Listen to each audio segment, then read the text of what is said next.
उसकी पत्नी रीना और बेटा राहुल थे। मनोज की माँ को रीना बिल्कुल पसंद नहीं थी क्योंकि वो एक गरीब घर से आई थी।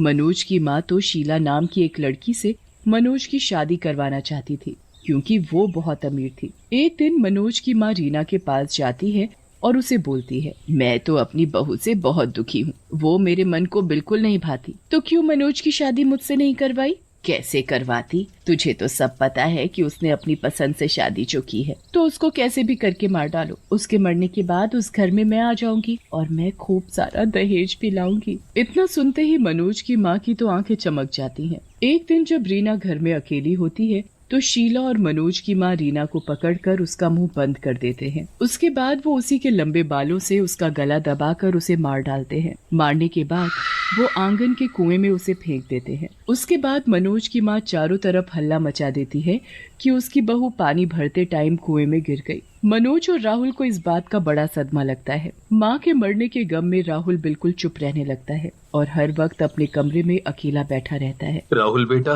राहुल चल खाना खा ले, ऐसे कब तक चुपचाप रहेगा? मुझे माँ चाहिए, मुझे माँ के हाथों का ही खाना खाना है। चिंता मत कर बेटे, तुझे तेरी माँ का प्यार जरूर मिलेगा। थोड़े दिन बाद मनोज की माँ मौका देखते ही मनोज की शादी शीला से करवा देती है और फिर कुछ दिनों के लिए मनोज के चाचा चाची के पास रहने चली जाती है। शीला राहुल को मनोज के सामने खूब प्यार करती थी पर पीछे से उसे हमेशा डांटती थी। माँ, मुझे भूख लग रही है, मुझे खाने को कुछ दे दो। शीला, जल्दी राहुल को पोहा बनाकर दे दो, उसे भूख लग रही है, पोहा इसे बहुत पसंद है। शीला रसोई में पोहा बनाने लगती है पर उसे राहुल के ऊपर बड़ा ही गुस्सा आ रहा होता है क्योंकि शीला उसी वक्त सोने जा रही होती है। अच्छा भला सोने जा रही थी और इस मनहूस ने मुझे रसोई में लगा दिया, इसे तो मैं बाद में बताऊंगी। शीला पोहा बनाकर राहुल को दे देती है और गुस्से में सोने चली जाती है। अगले दिन जब मनोज कुछ दिन के लिए शहर चला जाता है तब शीला रसोई में जाती है।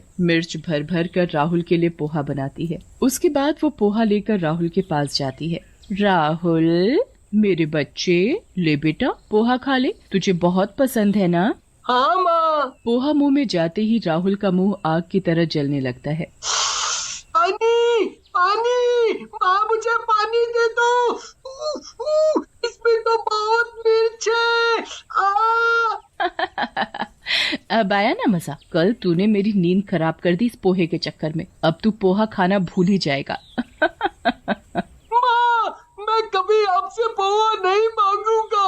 माँ, मैं आपसे कभी कुछ नहीं मांगूंगा, पर बस आप मुझे पानी दे दो, पानी दे दो, मैं मर जाऊंगा। माँ मुझे जल्दी पानी दे दो, पानी दे दो, पानी।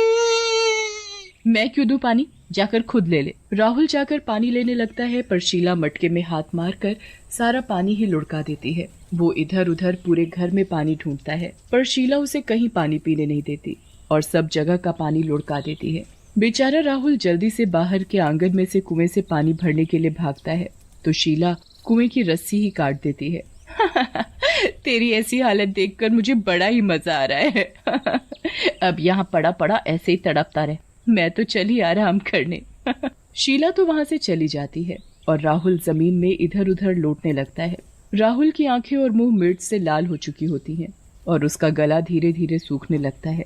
राहुल वहीं पड़ा पड़ा बेहोशी की हालत में आ जाता है कि तभी वहाँ एक चुड़ैल आती है। उसके इतने लंबे लंबे बाल होते हैं कि वो सांप की तरह हवा में यहाँ से वहाँ लहराने लगते हैं। चुड़ैल राहुल की तरफ देखती है तो वो बेहोशी में भी पानी पानी बोल रहा होता है। चुड़ैल अपने बालों को एक इशारा करती है कि तभी उसके बाल उड़ते हुए बाल्टी की तरफ जाते हैं और बाल्टी को बांध देते हैं। उसके बाद वो बाल्टी को कुएं में डालती है और पानी भरकर बाहर निकाल लेती है। चुड़ैल अपने हाथों से राहुल को पानी पिलाती है जिससे राहुल को होश आ जाता है और जब तक राहुल की आंख खुलती है वो चुड़ैल वहाँ से गायब हो जाती है। अरे, अभी तो यहाँ कोई औरत थी जिसके लंबे लंबे बाल थे, पर वो औरत कौन थी? मैं तो उसकी शक्ल भी नहीं देख पाया। राहुल सोचता ही रहता है और वो चुड़ैल अपने लंबे बाल लेकर शीला के कमरे के बाहर खड़ी हो जाती है। वो खिड़की से अपने लंबे बाल अंदर डालती है और शीला को अपने बालों में लपेटकर जमीन पर पटकना शुरू कर देती है। शीला को समझ ही नहीं आता कि ये उसके साथ अचानक क्या हो गया। बचाओ बचाओ, अरे कोई मुझे बचाओ। ये इतने लंबे बाल आखिर किसके हैं? कौन है यहाँ? मेरे सामने आओ। अगर उस बच्चे को तूने अब परेशान करने की कोशिश की तो तुझे पटक पटक कर मार डालूंगी, समझी? और हाँ, मनोज को इस बारे में बताने की सोचियो भी मत। मेरी नजर अब तुझ पर ही है। नहीं नहीं, अब मैं कभी राहुल को परेशान नहीं करूंगी और उसके पापा से भी कुछ नहीं कहूंगी। बस मुझे छोड़ दो। शीला चुड़ैल को छोड़ देती है। चुड़ैल के लंबे बाल हवा में लहराते हुए खिड़की के बाहर निकल जाते हैं और शीला देखती रह जाती है। वो जल्दी से खिड़की की तरफ भागकर देखती है तो उसे बस एक औरत जाती हुई दिखती है। कौन थी ये आखिर? ये कोई आम औरत तो नहीं है, ये जरूर कोई शैतानी औरत है। शीला इतना डर जाती है कि राहुल को उसके बाद कुछ नहीं कहती। कुछ दिन शीला बिल्कुल शांत रहती है, पर एक दिन मनोज की माँ उसके चाचा चाची के घर से वापस आ जाती है। अब आएगा मजा। अब ये राहुल को इतना दुखी करेंगी और मैं मजे से देखूंगी। मुझे तो कुछ करने की जरूरत ही नहीं पड़ेगी। शीला, अरे ओ शीला, ये राहुल कहाँ है? वो तो बाहर खेलने गया है। इसे अभी वापस बुला और बोल दादी आई है। शीला राहुल को घर बुला लेती है। दादी, आप आ गई? तो क्या तूने क्या सोचा दादी कभी नहीं आएगी? मैं आ गई और अब तेरा बाहर जाना बंद, समझा? चल बैठकर मेरे पैर दबा। राहुल बेचारा पूरी रात बैठकर अपनी दादी के पैर दबाने लगता है।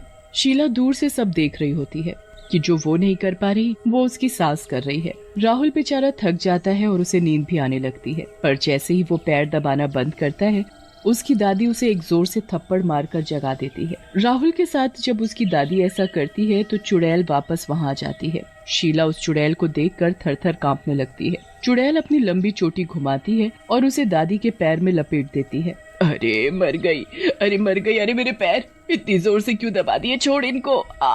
दादी उठकर देखती है तो उसके पैरों पर लंबे लंबे बाल लिपटे हुए होते हैं और उस दादी का पैर इतनी जोर से दबाते हैं कि उसकी हड्डी चूरा चूरा हो जाती है। अगर दोबारा राहुल से कोई काम करवाया तो जान से मार डालूंगी। चुड़ैल, अरे बाप रे, यहाँ तो चुड़ैल है। चुड़ैल इतना कहकर अपनी लंबी चोटी घुमाते हुए वहाँ से चली जाती है। सब उसे देखते ही रह जाते हैं। चुड़ैल के जाने के बाद शीला वहाँ आकर सारी बात अपनी सास को बताती है कि उसके साथ भी एक दिन ऐसा ही हुआ था, पर किसी का चेहरा नहीं देख पाई थी। तूने मुझे ये बात पहले क्यों नहीं बताई? देख, मेरी हड्डी तोड़ दी उस चुड़ैल ने, और वो यहाँ क्यों आई?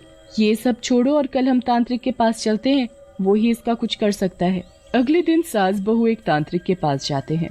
तांत्रिक उनकी बात सुनने के बाद उनको एक उपाय बताता है। कैसे भी करके तुम्हें उस चुड़ैल को अमावस की रात वापस बुलाना होगा और ठीक 12 बजे उसके बाल काटने होंगे। ऐसा करने से वो मर जाएगी। उसकी ताकत उसके बालों में ही है। शीला और उसकी सास बिल्कुल ऐसा ही करते हैं। वो अमावस की रात का इंतजार करने लगते हैं और जैसे ही अमावस की रात आती है वो राहुल को मारना पीटना शुरू कर देती हैं ताकि उस चुड़ैल को वहाँ बुला सके। चुड़ैल तुरंत वहाँ आ जाती है और गुस्से में लाल उनके सामने आ खड़ी होती है। मैंने कहा था ना कि राहुल को कुछ मत करना, लगता है तुम्हारी मौत आ गई है। चुड़ैल अपनी चोटी घुमाती है और दोनों को अपने बालों में लपेट लेती है। उसके बाद वो उन्हें तेज तेज हवा में घुमाने लगती है।